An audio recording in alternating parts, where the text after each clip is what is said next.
Hello बच्चों, चलिए इस प्रश्न को पढ़ते हैं और समझते हैं कि प्रश्न में हमें क्या बोला गया है। तो प्रश्न हमारा है कि त्रिभुज ए बी सी में जो कोण ए है वो हमारा समकोण है और ए डी जो है वो हमारा बी सी पे लंब है। ठीक है, तो बोला है यदि बी सी हमारा 13 सेंटीमीटर, ए सी हमारा 5 सेंटीमीटर हो तो त्रिभुज ए बी सी और त्रिभुज ए डी सी के क्षेत्रफलों का अनुपात क्या होगा, ये हमसे पूछा गया है। तो चलिए इस प्रश्न को हल करने के लिए सबसे पहले हम इसको मुख्य अवधारणा को देख लेते हैं। ठीक है, तो मुख्य अवधारणा, तो मुख्य अवधारणा में अगर हम देखें तो देखो हमें पता होता है कि अगर हमारे हमारे अगर यहाँ पे कोई त्रिभुज मान लो, जैसा कि यहाँ पे दिया गया है, तो मान लेते हैं कि त्रिभुज ए बी सी और त्रिभुज ए डी सी में अगर हमारा ए ए एस समरूपता आ जाए। ठीक है, समरूपता समरूपता अगर हो, ठीक है, तो अगर ए एस समरूपता हो तो यानी कि त्रिभुज ए बी सी हमारा समरूप हो त्रिभुज ए डी सी के, तो हम क्या बोलते हैं, तो हम बोलते हैं कि इनके जो भू क्षेत्रफल का जो हमारा अनुपात होता है, यानी कि हम बात करें क्षेत्रफल यहाँ पे किसका, तो त्रिभुज ए बी सी बटा यहाँ पे बात करें क्षेत्रफल किसका, त्रिभुज ए डी सी का, ये किसके बराबर होता है, तो इनके भुजाओं का। ठीक है, भुजा किसका, तो भुजा मान लो इसका जो भुजा होगा, ठीक है, और इसके जो भुजा होगा, दोनों के भुजा। ठीक है, तो इसके भुजा को अगर हम 1 बोल देते हैं, ठीक है, भुजा किसका, यहाँ पे ए बी सी का, ठीक है, त्रिभुज, और यहाँ पे किसका भुजा, तो ए डी सी का, इनके भुजाओं का लंबाई के अनुपात के, ठीक है, लंबाई के अनुपात का वर्ग होता है, ये हमें पता है। अब चलिए इस प्रश्न को हल कर लेते हैं इसी से। ठीक है, तो इस अवधारणा से हम इस प्रश्न को हल करते हैं। तो यहाँ पे हम देखें तो सबसे पहले हमें क्या दिया गया था, एक त्रिभुज था ए बी सी। ठीक है, तो यहाँ पे एक त्रिभुज बना लेते हैं सबसे पहले। तो मान लो ऐसा कुछ हमारा त्रिभुज है। ठीक है, ऐसा कुछ हमारा त्रिभुज है जहाँ पे हमारा शीर्ष क्या है, ए बी सी, माफ़ कीजिएगा ए पे हमारा समकोण है, इसलिए हम यहाँ पे ए को यहाँ पे लिखते हैं। ठीक है, तो ऐसा कुछ हमारा हो जाएगा, ए पे हमारा समकोण है इसलिए ये हमारा हो जाएगा ए, इसको बी बोला, इसको सी। ठीक है, ए पे हमारा समकोण है। अब ए डी जो है वो बी सी पे हमारा क्या है, लंब है, यानी कि ए डी जो है वो बी सी पे लंब है। ठीक है, ऐसा कुछ हमें दिया गया था प्रश्न में। अब बोला गया हमें हमें और क्या दिया गया है, यहाँ पे जो हमें दिया गया है वो दिया गया है कि बी सी हमारा 13 सेंटीमीटर है। ठीक है, तो जो बी सी की लंबाई है, ठीक है, इस भुजा की जो लंबाई है वो हमारी कितनी है, 13 सेंटीमीटर। और जो हमारी यहाँ पे दूसरी जो भुजा है, यानी कि हमें ए सी की लंबाई हमें 5 सेंटीमीटर दी गई है। ठीक है, तो ये जो ए सी है इसकी लंबाई हमें 5 सेंटीमीटर दी गई है।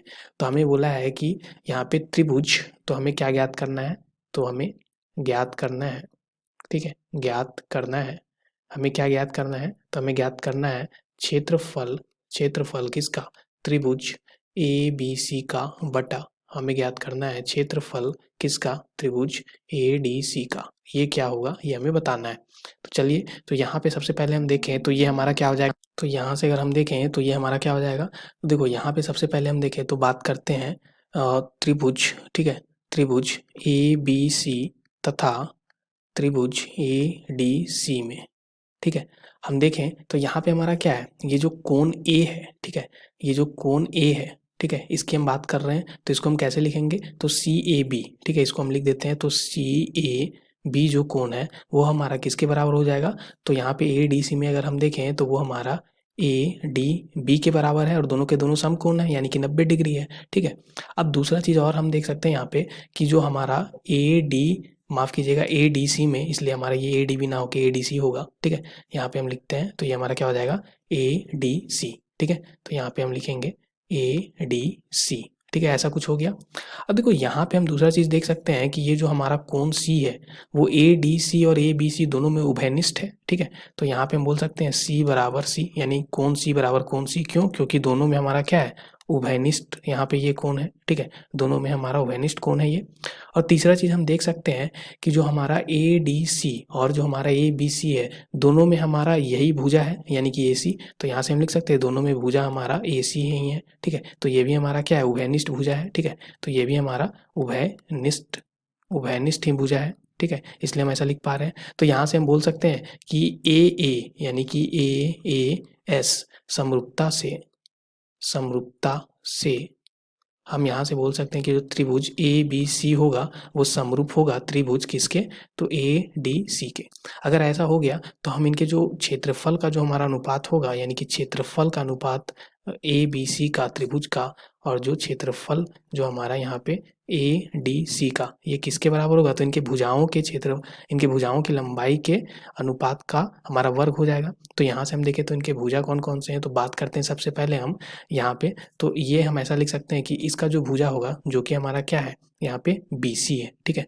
BC एक इसका भुजा है, और यहाँ पे हम देखें तो ये हमारा क्या है, तो AC, ठीक है। तो यहाँ पे हम लिख सकते हैं कि ये जो हमारा ADC है उसका एक भुजा AC है, तो BC बटा AC जो होगा वो हमारा इसके वर्ग के बराबर हमारा इनका क्षेत्रफल का अनुपात हो जाएगा। तो यहाँ से हम लिख सकते हैं BC जो है वो हमें क्या दिया गया है, BC हमें दिया गया है 13, ठीक है। और ये हमारा AC जो है वो 5 दिया गया है, तो 13/5 का वर्ग आ गया, ठीक है। 13/5 का वर्ग, तो यहाँ से हम क्या लिख सकते हैं, ये आ गया हमारा 169/25, ठीक है। तो 169/25 हमारा इस प्रश्न का क्या हो जाएगा, उत्तर हो जाएगा। तो आशा करते हैं कि आपको ये प्रश्न का हल समझ में आ गया होगा। धन्यवाद बच्चों।